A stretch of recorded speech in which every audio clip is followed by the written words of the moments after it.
జై శ్రీరామ్ అందరికీ నమస్కారం. వెల్కమ్ టు న్యూస్ అఖండ. నేను మీ కస్తూరి శ్రీధర్. మిత్రులారా, దేనికైనా కూడా కొన్ని పరిమితులు అనేటివి ఉంటాయి. అది మితిమీరిపోయిందనుకో ఏలా గోప గుయ్యమంటదట్నే. ఇప్పుడు మన మోడీ గారు కూడా రాహుల్ గాంధీ పైన విరుచుకుపడినారు. సరే, ఈ న్యూస్ చూడండి ఒకసారి, సూపర్గా ఉంటుంది. ఓకేనా? మీకు గుర్తుండదో లేదో, గత 5 నెలల కాలంలో మన నరేంద్ర మోడీ ప్రభుత్వం బ్రిటను, అలాగే యూరోపియన్ యూనియన్, న్యూజిలాండ్, ఒమన్ దేశాలతో ఇప్పటికే స్వేచ్ఛా వాణిజ్య ఒప్పందాలు కుదుర్చుకోగా ఇప్పుడు అమెరికాతో స్వేచ్ఛా వాణిజ్య ఒప్పందం అయితే ఖరారైపోయింది. ఇంకా సంతకాలు పెట్టడమే పెండింగ్ ఉండదన్నమాట. ఈ విధంగా ఇప్పటికీ చాలా దేశాలతో ప్లానింగ్ అయితే ఉండదన్నమాట. భవిష్యత్తులో వాటి గురించి కూడా మనం ఖచ్చితంగా మాట్లాడుకోబోతున్నాం. ఇక్కడ ఇంకొక విషయం ఏంటంటే, కోవిడ్ తర్వాత అంటే గత 5 సంవత్సరాలలో మన భారతదేశం 25 చిన్న పెద్ద దేశాలతో స్వేచ్ఛా వాణిజ్య ఒప్పందాలు అయితే చేసుకునిందంట. ఎన్ని దేశాలతో? 25 దేశాలతో. అసలు ఈ విషయం నాకు నిన్నటి దాకా తెలియదు స్వామి. 25 దేశాలతో స్వేచ్ఛా వాణిజ్య ఒప్పందం అంటే ఏం మామూలు మాటలు కాదు కదా.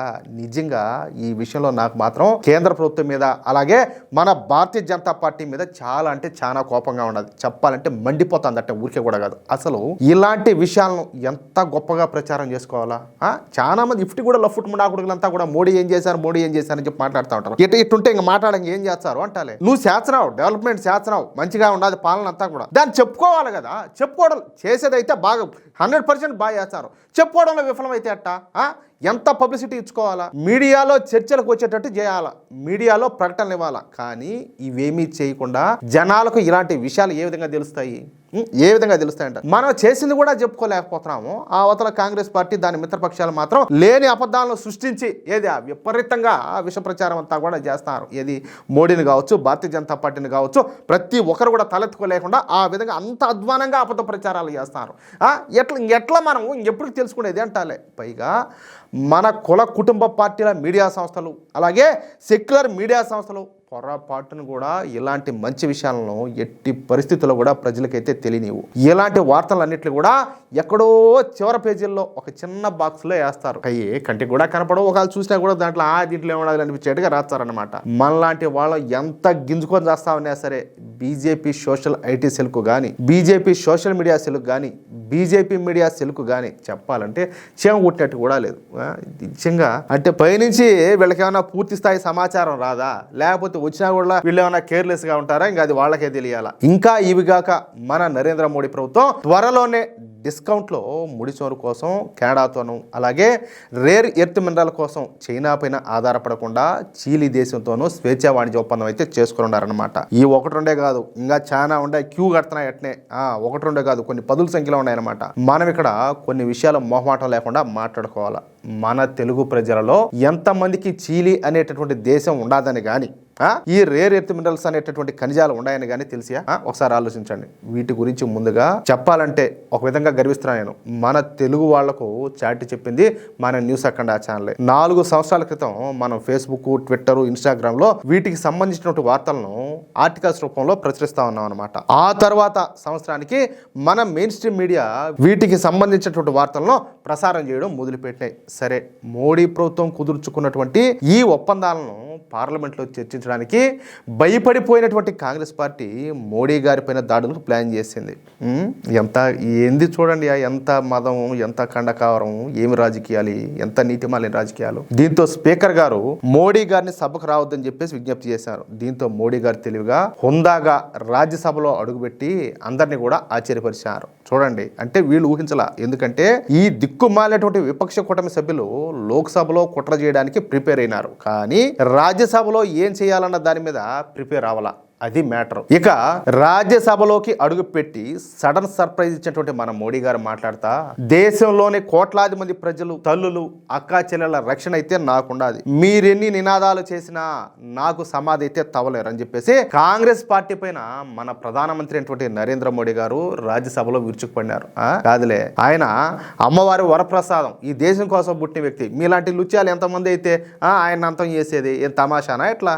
కాంగ్రెస్ పార్టీ యొక్క ద్వంద్వ ప్రమాణాలు పాటిస్తుంది. ప్రేమ దుకాణం గురించి మాట్లాడే వీళ్ళంతా కూడా మోడీకి సమాధి దొవుతామని చెప్పేసి నినాదాలు ఏ విధంగా చేస్తారని చెప్పేసి నెత్తి దుమ్మెత్తి పోసినాడు ఆయన. అంతే కదా. వీళ్ళేమో అమ్మా మేము గాంధీ వారసులము, మా కుటుంబం అట్టాడిది ఇట్టాడిది అని చెప్తారు. మళ్ళా వీళ్ళోళ్ళేమో మోడీ గారికి సమాధులు దొవుతామని చెప్పి మాట్లాడతారు.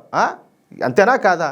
గతంలో జరిగినటువంటి తప్పిదాలను సరిదిద్దేందుకు మేమంతా కూడా కృషి చేస్తున్నాం. యూపీఏ హయాంలో, అంటే ఈ కాంగ్రెస్ పార్టీ కేంద్రంలో అధికారంలో ఉంది కదా, ఆ యూపీఏ హయాంలో భారత పరిస్థితులు పూర్తిగా దిగజారిపోయినాయి. అయితే ఆపరేషన్ సింధూర్ విజయవంతంగా నిర్వహించాం. జమ్మూ కాశ్మీర్ లో ఆర్టికల్ 370ని రద్దు చేశాం. పాకిస్తాన్ వాళ్ళ దేశంలోనే ఢీకొట్టాం. ఇక్కడ మరొక విషయం ఏంటంటే, కాంగ్రెస్ నేతలు సిక్కులను ద్వేషించినారు. ఇప్పటికి కూడా క్షమాపణ అయితే కోరల.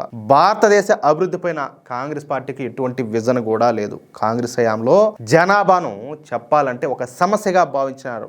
నెహ్రూ హయాంలో 35 కోట్ల మంది జనాభాను సమస్యగా భావించినారు. కానీ నేను మాత్రం 140 కోట్ల జనాభాను పరిష్కారకర్తలుగా భావిస్తా ఉండా. వ్యవస్థలను అవమానించడం కాంగ్రెస్ పార్టీ యొక్క డిఎన్ఏలోనే ఉండాలి. రాష్ట్రపతిని లోక్సభలో కాంగ్రెస్ నేతలు అవమానించారు. ఎవరిని? రాష్ట్రపతిని అవమానించడం అంటే ప్రజాస్వామ్యాన్ని అవమానించినట్లే. నేను సీఎంగా ఉన్నప్పుడు అభివృద్ధి గురించి కాంగ్రెస్ను ప్రాధేయపడినా. కాంగ్రెస్ పార్టీ ప్రాజెక్టుల ప్రకటన మాత్రమే చేసింది, అమలు మాత్రం చేయలేదంటూ కాంగ్రెస్ పార్టీ పైన మన మోడీ గారు విరుచుకుపడినారు. అటు రైల్వే శాఖ సహాయ మంత్రి అయినటువంటి రవనీత్ సింగ్ బిట్టు పైన లోక్సభ విపక్ష నేత అయినటువంటి రాహుల్ గాంధీ వివాదాస్పద వ్యాఖ్యలు చేయడం పైన కూడా ప్రధానమంత్రి అయినటువంటి నరేంద్ర మోడీ గారు తీవ్ర స్థాయిలో మండిపడినారు. కాంగ్రెస్ యువరాజు ఎవరో ఈ 56 ఏళ్ల యువనేత ఒక ఎంపీని దేశద్రోహి అన్నాడు. కాంగ్రెస్ యువరాజు అహంకారం చెప్పాలంటే పరాకాష్ఠకు చేరింది. కాంగ్రెస్ పార్టీని వీడినటువంటి మరి ఎవరిని కూడా రాహుల్ గాంధీ దేశద్రోహి అనలా. కానీ ఆ ఎంపీ సిక్కు కాబట్టి ఆయన్ని దేశద్రోహిగా ఈ రాహుల్ గాంధీ అయితే అవమానించాడు. ఇది సిక్కులకు అలాగే సిక్కు గురువులకు అవమానం. సిక్కుల పట్ల కాంగ్రెస్లో ఉన్నటువంటి ద్వేషానికి ఇది ఒక నిదర్శనం. దేశం కోసం త్యాగాలు చేసినటువంటి కుటుంబానికి చెందినటువంటి ఎంపీ రాజకీయ సిద్ధాంతం మార్చుకుంటే ఒక దేశద్రోహి అయిపోతాడా? ఒక పౌరుణ్ణి దేశద్రోహి అనడాన్ని దేశం ఎట్లా సహిస్తుందని చెప్పేసి అబ్బా చెడామడా వాయించి పారేశాడు. ఇలాంటి వ్యక్తులు కాంగ్రెస్ పార్టీని ముంచుతారు. ఆఖరికి గాంధీ ఇంటి పేరును కూడా చోరీ చేసేశారు. వీళ్ళు మామూలుగా ఓట్ చోరీ అంటూ ఉంటారు కదా, అసలు నామ్ చోరీ అని చెప్పేసి వాళ్ళ పేరు పెట్టాలా? అసలు గాంధీకి వీళ్ళకి ఏం సంబంధమా? ఏం సంబంధం? అట్లాంటిది మొత్తం అంతా కాందాన్ని మొత్తం ఆ ఇందిరాగాంధీ కానించి ఇందిరాగాంధీ, మళ్ళీ వచ్చేసి రాజీవ్ గాంధీ, సంజయ్ గాంధీ, సోనియా గాంధీ, ఇప్పుడు ఈయన రాహుల్ గాంధీ, ఆమె వచ్చేసి ప్రియాంక గాంధీ. పెళ్ళి అయిపోయినా కూడా ఆమె ప్రియాంక గాంధీనే. ఈ విధంగా గాంధీ ఈ కాదు ఓట్ చోరీ అని మాట్లాడేవాళ్ళు ఈ లేఖంగా నామ్ చోరీ చేసేసారా? మొత్తానికైతే మోడీ గారు వాయించి పడేశాడు. ఈ దశలో విపక్షాలన్నీ కూడా మోడీ ప్రసంగాన్ని బహిష్కరించి వాకౌట్ చేశాయన్నమాట. ఎందుకంటే ఆయన మాట్లాడే వాటికి సమాధానాలు ఉండాలి కదా. అలిసిపోయి వాళ్లే వెళ్ళిపోయినారని చెప్పేసి మోడీ గారు చమత్కరించాడనమాట. ఎందుకంటే సమాధానాలు లేవు కదా. తనను 5-6 సార్లు అడ్డుకునేందుకు విఫలయత్నం చేశారని ఎవరు? ఈ విపక్ష పార్టీ ఎంపీలంతా కూడా. కానీ తాను ప్రారంభిస్తే ఆపే ప్రసక్తే లేదని చెప్పి స్పష్టం చేశాడనమాట. మొత్తంగా అయితే మన ప్రధాని మోడీ గారు కాంగ్రెస్ పార్టీకి ఇటు రాహుల్ గాంధీకి కర్రు గాల్చి వాత పెట్టాడు. అలాగే ఈ కాంగ్రెస్ పార్టీ బతుకును బస్టాండ్ చేసి పారేస్తారనమాట. మిత్రులారా, పార్లమెంట్ లో ప్రధాని మోడీ గారు కాంగ్రెస్ పార్టీకి ఏ విధంగా చుక్కలు చూపించారో విన్నారు కదా. దేశ అభివృద్ధి కోసం జరుగుతున్నటువంటి ఒప్పందాలను అడ్డుకోవాలని చూసినటువంటి విపక్షాలకు చెప్పాలంటే ఇది గట్టి సమాధానం అని చెప్పి చెప్పుకోవచ్చు అనమాట. మరి ప్రధాని మోడీ గారు రాజ్యసభలో చేసినటువంటి ఈ ప్రసంగం పైన మీ అభిప్రాయం ఏంటి? రాహుల్ గాంధీ అహంకారం పైన మోడీ గారు చేసినటువంటి వ్యాఖ్యలతో మీరు ఏకీభవిస్తారా? మీ అభిప్రాయాన్ని తప్పకుండా కింద కామెంట్ సెక్షన్లో తెలియజేయండి. అలాగే ఈ వీడియో కనుక మీకు నచ్చినట్లయితే వెంటనే లైక్ చేయండి, అలాగే అందరికీ షేర్ చేయండి. ఇలాంటి మరెన్నో వాస్తవాలు అలాగే సంచలన నిజాల కోసం మన న్యూస్ అఖండ ఛానల్ని ఇప్పుడే సబ్స్క్రైబ్ చేసుకోండి. జై శ్రీరామ్, జై హింద్, భారత్ మాతాకి జై.